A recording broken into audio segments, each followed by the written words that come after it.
السلام علیکم ورحمۃ اللہ وبرکاتہ۔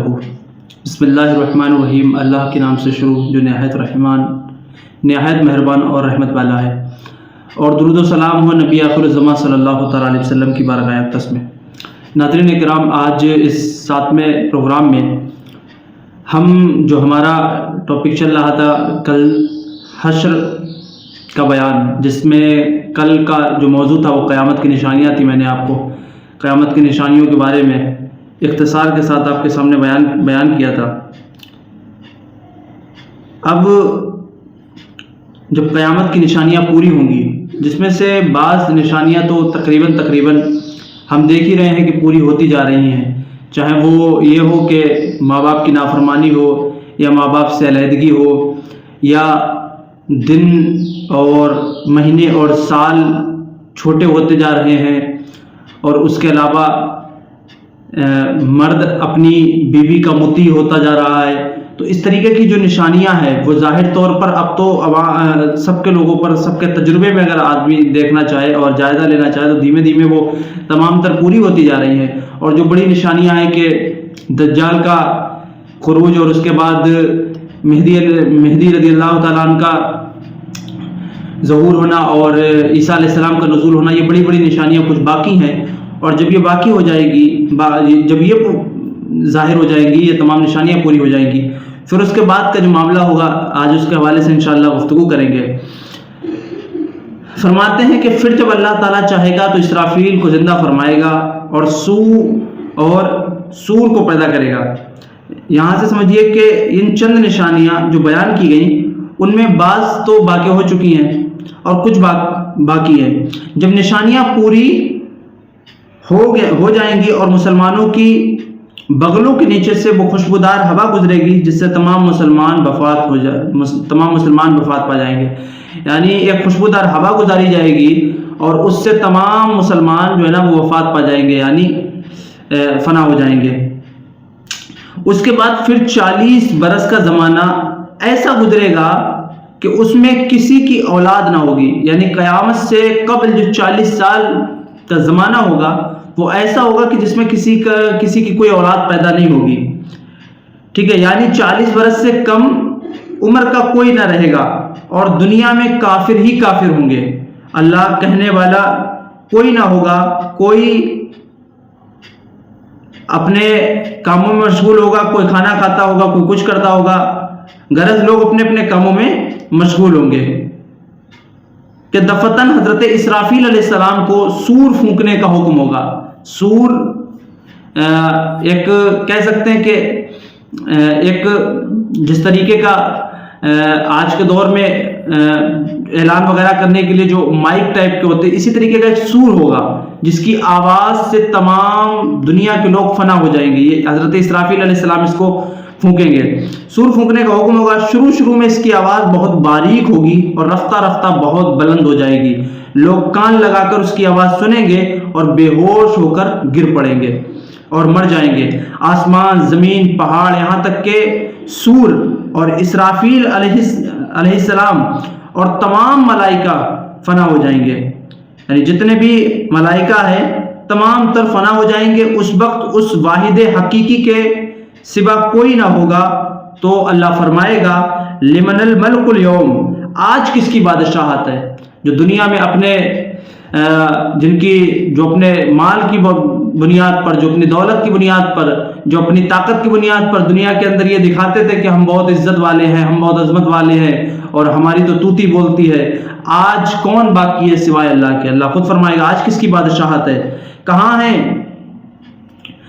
ہیں وہ لوگ جو دعوے کرتے تھے؟ کہاں ہیں متکبرین جو تکبر کرتے تھے؟ مگر ہے کون جو جواب دے؟ پھر خود ہی فرمائے گا للہ الواحد القہار، للہ الواحد القہار، صرف اللہ واحد قہار کی سلطنت ہے، یعنی صرف اللہ وہ جو قہر والا ہے اس کی ہی سلطنت ہے۔ پھر جب اللہ تعالیٰ چاہے گا تو اسرافیل علیہ السلام کو زندہ فرمائے گا اور سور کو پیدا کر کے دوبارہ پھونکنے کا حکم دے گا۔ سور پھونکتے ہی تمام اولین و آخرین، یعنی جتنے شروعات کے لوگ ہیں اور جتنے آخر کے لوگ ہیں، اولین و آخرین، ملائکہ یعنی فرشتے، انسان اور جنات، حیوانات موجود ہو جائیں گے، یعنی جتنے ہیں وہ موجود ہو جائیں گے۔ سب سے پہلے حضور انور صلی اللہ تعالیٰ علیہ وسلم قبر مبارک سے یوں باہر آئیں گے کہ داہنے ہاتھ میں صدیق اکبر کا ہاتھ ہوگا، سبحان اللہ، اور بائیں ہاتھ میں فاروق اعظم رضی اللہ تعالیٰ عنہ کا ہاتھ ہوگا۔ پھر مکہ معظمہ و مدینہ طیبہ کے قبروں میں جتنے مسلمان دفن ہیں سب کو اپنے ہمراہ لے کر میدان حشر میں تشریف لے جائیں گے۔ اب یہاں سے حشر کا بیان شروع ہوتا ہے۔ اس کے حوالے سے عقیدہ کیا ہے اس کو سماعت کریے۔ نمبر 1 فرماتے ہیں قیامت بے شک قائم ہوگی، اس کا انکار کرنے والا کافر ہے۔ یعنی کوئی شخص اگر یہ کہتا ہے کہ قیامت نہیں آئے گی تو وہ شخص کافر ہے، یہ آ کر کے رہے گی اور یہ اس کا واقع ہونا حق ہے۔ عقیدہ نمبر 2 حشر صرف روح کا نہیں بلکہ روح و جسم دونوں کا ہے۔ جو کہے صرف روحیں اٹھے گی جسم زندہ نہ ہوں گے وہ بھی کافر ہے۔ یعنی کوئی اگر شخص یہ کہتا ہے کہ صرف روحیں اٹھائی جائیں گی جسم نہیں آئیں گے تو وہ بھی شخص کافر ہے، روح اور جسم دونوں ہوں گے موجود۔ عقیدہ نمبر 3 دنیا میں جو روحیں جسم کے ساتھ متعلق تھی اس روح کا حشر اسی جسم میں ہوگا، یہ نہیں کہ کوئی نیا جسم پیدا کر کے اس کے ساتھ روح متعلق کر دی جائے۔ عقیدہ نمبر 4 جسم کے اجزاء اگرچہ مرنے کے بعد متفرق ہو گئے اور مختلف جانوروں کی غذا ہو گئے مگر اللہ تعالیٰ ان سب اجزاء کو جمع فرما کر قیامت کے دن اٹھائے گا۔ یعنی جتنے بھی اجزاء، ایسا نہیں کہ دنیا میں الگ ہو گئے یا قبر میں جانے کے بعد اسے کیڑے مکوڑوں نے کھا لیا تو وہ ختم ہو گئے، اللہ تعالیٰ ان تمام کو جمع کر دے گا اور ان اجزاء کو جمع کر کے قیامت میں انہیں اٹھائے گا۔ قیامت کے دن لوگ اپنی اپنی قبروں سے ننگے بدن اور ننگے پاؤں نکلیں گے، کوئی پیدل کوئی سوار، اور ان میں بعض تنہا سوار ہوں گے اور کسی سواری پر 2، کسی پر 3، کسی پر 4، کسی پر 10 ہوں گے۔ کافر منہ کے بل چلتا ہوا میدان حشر کو جائے گا، کسی کو ملائکہ گھسیٹ کر لے جائیں گے اور کسی کو آگ جمع کرے گی۔ یعنی بعض تو وہ ہوں گے جو پیدل جائیں گے، بعض وہ ہوں گے جو سواریوں سے جائیں گے، بعض کا عالم یہ ہوگا کہ ایک سواری پر ایک ہی ہوں گے، کسی پر 2 ہوں گے، کسی پہ 3، کسی پہ 4، اور کافر منہ کے بل جائیں گے اور بعض کو ملائکہ یعنی فرشتے گھسیٹ کر کے لے جائیں گے، کسی کو آگ اور کسی کو آگ جمع کرے گی۔ یہ میدان حشر ملک شام کی زمین پر قائم ہوگا۔ ملک شام جو کہ اس وقت کا جس کا نام سیریا ہے، یہاں پر ایک جگہ ایسی ہوگی کہ جہاں پر حشر کا دن قائم ہوگا۔ زمین ایسی بمبار ہوگی کہ اس کنارے پر رائی کا دانہ گر جائے تو وہ تو دوسرے کنارے سے دکھائی دے، یعنی اس قدر صاف ہو جائے گی، ایک طرف سے اتنی دور کا مشاہدہ ہوگا کہ اس کونے پر اگر کوئی رائی کا دانہ گرے تو دوسرے کنارے پر دکھائی دے گا۔ اس دن زمین تانبے کی ہوگی اور آفتاب 1 میل کے فاصلے پر ہوگا، یعنی سورج زمین سے 1 میل کے فاصلے پر ہوگا۔ راوی حدیث نے فرمایا کہ معلوم نہیں میل سے مراد سرما کی سلائی ہے یا میل مسافت، اگر میل مسافت بھی ہو تو کیا بہت فاصلہ ہے کہ اب 4000 برس کی راہ کے فاصلے پر ہے۔ یعنی میل سے مراد فرماتے ہیں کہ ہو سکتا ہے جو جس سے سرما لگایا جاتا ہے اس کی جو سلائی ہوتی ہے، سرمے کی سلائی جو ہوتی ہے جس سے سرما لگایا جاتا ہے، یہاں وہ مراد ہے، یا میل سے مراد میل مسافت جسے کہتے ہیں کہ 1 میل یا 2 میل دور ہے۔ لیکن اگر 1 میل بھی دور ہے، میل مسافت بھی مراد لے لی جائے تو کیا بہت دوری ہے؟ ایسا نہیں ہے۔ ابھی حال یہ ہے کہ 4000 برس کی راہ کے فاصلے پر ہے اور اس طرف آفتاب کی پیٹھ ہے۔ پھر جب سر کے مقابل آ جاتا ہے گھر سے باہر نکلنا دشوار ہو جاتا ہے۔ یعنی ابھی سورج جو ہے نا اس کی پیٹھ کی طرف ہے، لیکن جب انسان کے سامنے آ جاتا ہے تو گھر سے نکلنا دشوار ہو جاتا ہے۔ اس وقت کے 1 میل کے فاصلے پر ہوگا، اس کا منہ اس طرف کو ہوگا، تپش اور گرمی کا یہ کیا پوچھنا۔ آپ جان سکتے ہیں کہ جب اتنی دوری پہ 1 میل کے فاصلے پر سورج ہوگا تو اس وقت کی تپش، اس وقت کی گرمی کس قدر سخت ہوگی۔ اور اب مٹی کی زمین ہے، ابھی آپ دیکھ لیجئے تو مٹی کی زمین ہے، لیکن آج بھی اگر سورج جب آپ دیکھیں کہ 50 ڈگری کے اگر اوپر چلا جائے اگر ٹمپریچر ہمارا تو کس قدر زمین تپنے لگتی ہے، تو اس وقت تو تانبے کی زمین ہوگی۔ اللہ اکبر۔ اور ابھی مٹی کی زمین ہے مگر گرمیوں کی دھوپ میں زمین پر پاؤں نہیں رکھا جاتا۔ اس وقت جب تانبے کی ہوگی اور آفتاب اتنا قریب ہوگا، اس کی تپش کو کون بیان کر سکے؟ اللہ پناہ میں رکھے اپنی۔ ٹھیک ہے، بھیجے کھولیں گے، یعنی جب دھوپ پڑے گی، انسان کی تپش ہوگی تو انسان کے بھیجے کھولیں گے۔ جیسے آپ دیکھتے ہیں کہ کڑھائی میں تیل کھولتا ہے، اسی انداز سے بھیجے کھولیں گے، اور اس کثرت سے پسینہ نکلے گا کہ 70 گز زمین میں جذب ہو جائے گا۔ پھر جو پسینہ زمین نہ پی سکے گی زمین نہ پی سکے گی، وہ اوپر پڑے گا، کسی کے ٹخنوں تک ہوگا، کسی کے گھٹنوں تک ہوگا، کسی کے کمر تک، کسی کے سینے تک، کسی کے گلے تک، اور کافر کے تو منہ تک چڑھ کر مثل لگام کے جکڑ جائے گا، جس میں وہ ڈبکیاں کھائے گا۔ یعنی پسینہ اس قدر ہوگا کہ وہ اس میں پورا جکڑ جائے گا اور اس کے اندر وہ ڈبکیاں کھائے گا۔ اس گرمی کی حالت میں پیاس کی جو کیفیت ہوگی وہ محتاج بیان نہیں ہے۔ زبانیں سوکھ جائیں گی اور بعضوں کی زبانیں منہ سے باہر نکل آئیں گی، دل ابل کر گلے میں آ جائے گا۔ آپ دیکھیے اس کیفیت کو ذرا سوچیں اور محسوس کر کے دیکھیں۔